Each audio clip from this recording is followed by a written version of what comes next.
Definitely don't enjoy his personality at all. But as a fighter, I gotta respect him. He's a tough fighter, and he's shown that he's gonna go in there and hang with anybody. You know, through the long run, he's not gonna just quit. So I'm gonna put him in A. What up, Fightful fam? Shaquille Majoui here, but that's not the headline. We got Vicente Luque here in what I think is the biggest spot of his career on a major pay-per-view card, fighting former UFC welterweight champion Tyron Woodley. Vicente, how's it going, dude? Hey man, I'm going good. All going well in training camp, and really excited for this fight. Got a big name. Definitely what I've been waiting for. So really excited. All right, so let's get to the action here. So if you guys watch this series regularly, you know what's up. If it's your first time, let me show you what we're going to be doing. We got Tyron Woodley's tier list here. So what we're going to do today, Vicente Luque is going to take charge. I'm here more of in a playmaker capacity, one of your cornermen, so to speak. We're going to go through each of Tyron Woodley's UFC opponents. There's 14 of them, and we're going to rank them on a scale, S being the highest, D being the lowest, to kind of see where they measure up. Vicente, we usually look at these as sort of overall career achievements, but It's just for fun. No one's holding you to these. So if you have any other criteria, just let us know. This is your list. It's not mine. Any questions or concerns? Are you worried about doing anyone any wrong here? No, I'm just going to say what I think. I might be wrong for some people, but I'm good with it. Right. I mean, it's just what it is, just what I think. So I love no it. big deal. That's it's all in good fun. So let's start. These are in alphabetical order. There's a little bit cut off here on the bottom. That's Stephen Wonderboy Thompson at the bottom. Okay. Yep. We're gonna start with Carlos Condit, the natural born killer. Where are you gonna put him on this list? I'm gonna put him on A, especially. He used to be one of the top contenders. He fought for the title. I believe, I'm not sure if he was interim champion. He was the interim champion, yes. He was interim champion, yeah. So I'm going to put him in A. I think he's one of the toughest, in the division, especially back in the day. And, yeah, I think A is good for Condit. Yes, my all-time favorite fighter. So I accept A. You didn't upset me with that one. So we're good. We're 1 for 1. Colby Covington, where are you going to put his... Not the most liked fighter, but very much respected for his octagon achievements. What are we doing with him? For sure. I mean, definitely don't enjoy his personality at all. But as a fighter, I gotta respect him. He's a tough fighter, and he's shown that he's gonna go in there and hang with anybody.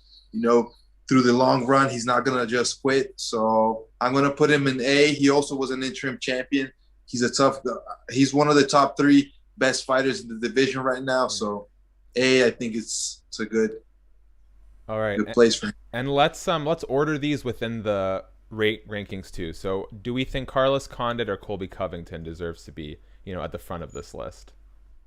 I believe Colby, just because of the, right now he's up there, and Condit isn't, he's not at the best moment. So just makes sense. I think that's fair. All right, let's move on to Darren Till. At this time, it was a welterweight title fight against Woodley. He's, of course, now up at middleweight, set to fight Marvin Vettori. What do we think about Darren? Man, I think Till is a really good fighter, especially when it comes to striking. But I still think he's young and learning and improving in a lot of stuff. So I'm going to put him as B, especially considering the time they fought. I think that, Till had to work on some things, and he was just too young for that title fight. But anyways, he earned his way up there. So I think B is good for him. I think so too. And as we start adding to this list, we might see that, if this guy's an A, maybe this guy should actually be a B. So if at any point you want to swap things around, you're welcome to do so. Okay, for sure. Demian Maia, wow. For me, he's the legend. He's probably my all-time favorite pioneer fighter, so to speak. Although the man is still active. It's insane. What are we doing with Demian Maia? Man, I'm going to put him as A. And even though he hasn't been interim champion or anything like that, I mean, he fought for the title so many times in 2 weight classes. And I think what misses for him to become a champion and to be an S is his striking. Mm-hmm. It never got even close to the level of grappling he brings. So I think that kind of brings him down to an A, but still a great fighter. Okay, and where are we putting him between Colby and Carlos? Right there. You can put him right there. Yeah. All right. Yeah, that's good. So next up, we have the stun gun, Hyun Kim. I think this was a very quick, powerful knockout win for Tyron Woodley. What are we doing with him? I'm going to put him as a C just because he never got like really big streaks. I think at a point he had a really big win streak, but after that he was up and down. So he's a tough guy. He got some good wins. He never got really close to that title fight, but I think that he maybe deserved to be tested in a title fight, but it never happened. So I don't know. C makes sense for me. He's a guy that is good, but never got all the way up there. All right, I think that's fair. Now, before anyone says anything, I know this next one is going to have a bit of a bias, but it's okay, guys. Definitely. It's fun. I know you guys are good friends. I know you're teammates. What are we doing with Gilbert Burns? Man, I got to give him an A. Not only as a friend, but also I truly believe he's a great fighter. I've trained with him. I know the potential he has, and he has shown it on the octagon. I mean, I think that he proved that he deserved to fight for the title against Kamaru. He surprised everybody in that first round, got Kamaru in trouble in that first round. So I definitely think that he has that high level to eventually become an S. And right now I think he's an A. I like that. And you could put him right in front of Colby. Okay, I don't think Colby will be happy with that, but myself and the entire nation of Brazil sure is. And I like that. You know what? Give the man his props, room to grow. I think that's fair. I think that's very fair. Yeah, and maybe that's a good fight to make, him and Colby. I think Gilbert just asked for it. I saw we saw an article about it today. So let's keep our fingers crossed. Okay, Jake Shields. This is one of Tyron's very early UFC fights. Former welterweight title challenger in the UFC. What are we doing to Jake Shields? Man, Jake Shields, I believe he was a really good fighter. He didn't have that great of a run in the UFC, but he has really good fights in other organizations. So I'm going to give him a B just because he didn't, did what everybody expected him to do in the UFC, but he still was a great fighter and has achieved a lot in other places. So he's a tough guy for sure. And are we putting him in front of Darren Till or behind Darren Till? Behind. I think Darren Till's still growing, still, and he's looking really good in middleweight, so he can stay in front. Shout out to my dog Navi is just sneaking on screen on this overlay, so shout out to Navi. Please don't bark.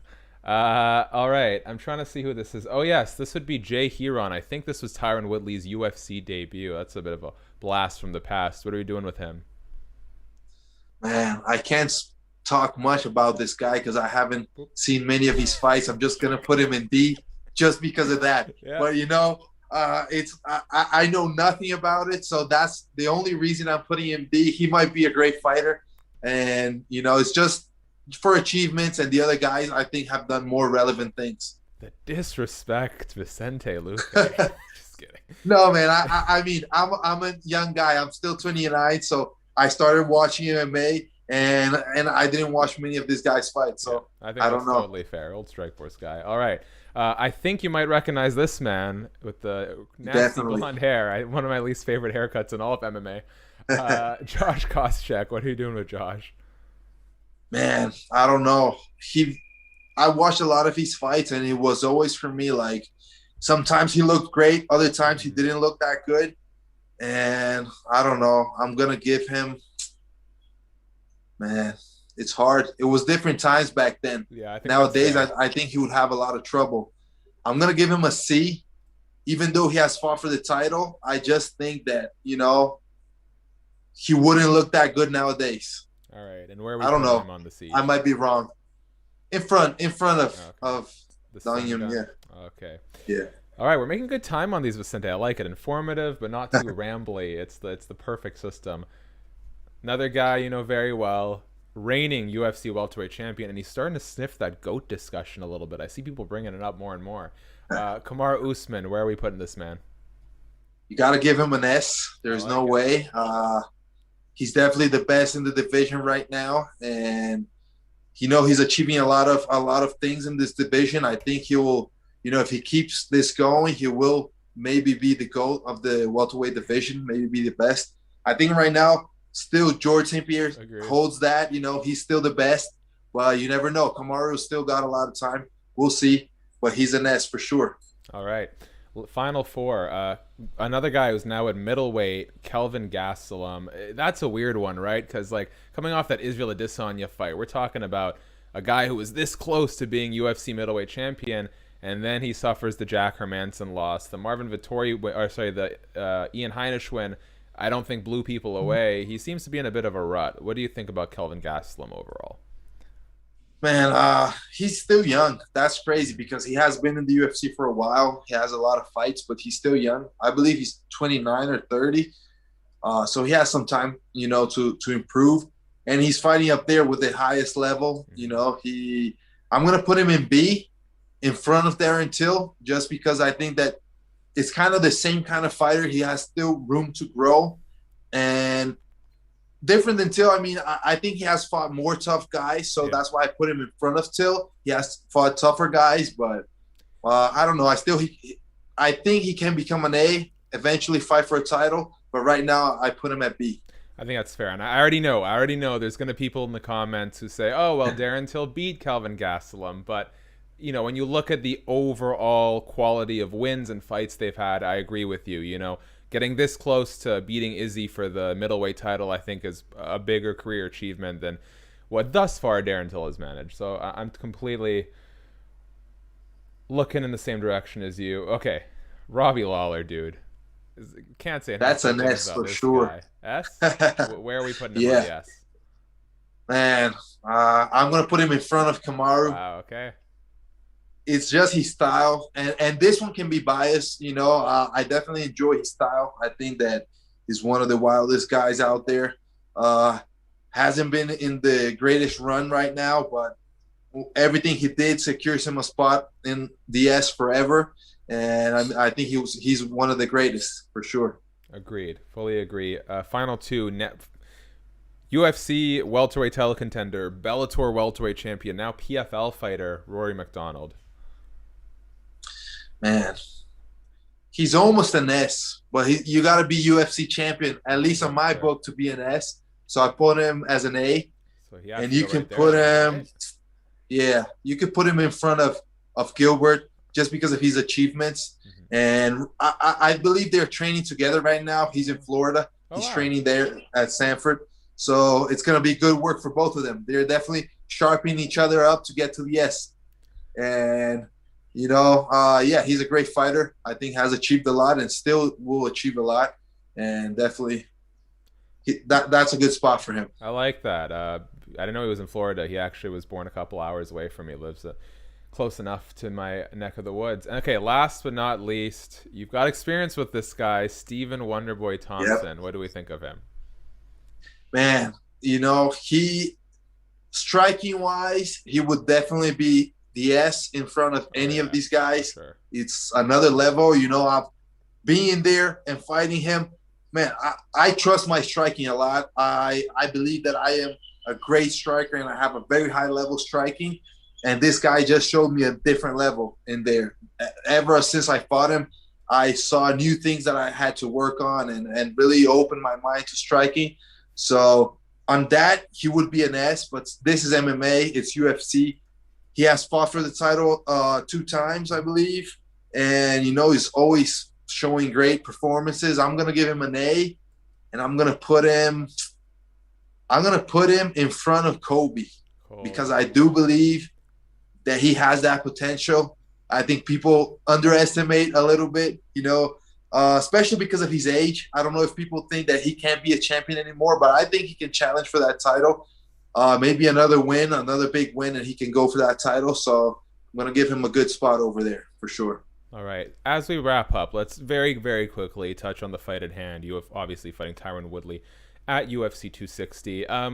There's obviously a lot of people right now doubting Tyron Woodley, fans, media alike, 3 consecutive losses against, granted, 3 of the best in the game, but he's in a tough position right now. I know that you are obviously preparing for the best version of Tyron Woodley. It'd be dangerous not to, but what do you expect in there, and how do you think maybe it's different from the last time you got to step up in competition against Wonderboy? Man, I don't know if it's just because it's the way my mind goes, but I'm always ready for the worst. You know, I always get ready for the worst situation. So I think a guy coming off 3 losses, having everybody doubting him, is going to be mad. Is going to be, you know, training like crazy and looking to destroy his next opponent. And that's what I see in Woodley. You know, I think he's going to go in there and try to get me out of that cage as soon as he can, come out really aggressive. It's going to be a 3-round fight. So also that's something to look at. I think that he held back a little bit in 5 rounds. Maybe he was worried about getting tired. Now going 3 rounds, I don't think he's going to be that worried about that. So I expect him to be really aggressive from the start. So, yeah, I mean, it's hard for me to look past a guy that was a champion, look past a guy that, you know, did what he did, even though he didn't look that good in his last fights. You can see in this ranking we did right now, he fought 2 A's and 1 S. So, I mean, it's not losses that you can say, oh, this guy is done. No way. You know, he still has a lot. So that's what I'm ready for. I'm ready for the best Woodley. And I do think it's going to be a tough Woodley, just like Wonderboy. You know, a lot of people thought Wonderboy was done. And I was the guy that had to show everybody, you know, he's not done. He was able to drop me. So, yeah, I'm not going to make that mistake again. I'm going to go out there and ready for the toughest Woodley ever. For sure. Okay, let's take one last review at your list. You got Robbie Lawler leading the S's, followed by Kamaru Usman. At A, we got in order Rory MacDonald, Gilbert Burns, Wonderboy Thompson, Colby Covington, Carlos Condit, and Demian Maia. Our B's, Kelvin Gastelum, Darren Till, Jake Shields. Our C's, Josh Koscheck, and Hyun Kim. And our D, Jay Hieron. Are you happy with how it looks? Yeah, I'm happy with that. I think it makes sense. In my mind, at least it does. Okay, I love it. Thank you for doing this. All right, quick, guys. If you like this sort of alternative content, first, let us know how would you rank these guys. Where do you agree and disagree with Vicente? We love to hear from you. If you like what we do here, subscribe, notification bell, like button. That all helps grow the channel, so we really appreciate it. Vicente, always a class act. It's always great talking to you. I'm wishing you the best of luck at UFC 260. And I don't know, man. Come out with a W. We got to start talking about that title shot, right? Yeah, for sure, man. Thanks for that. And hopefully I'm going to be soon in this list right here because I'm going to be an opponent of Woodley and soon to be an S. Soon to be eventually. An S. I love it.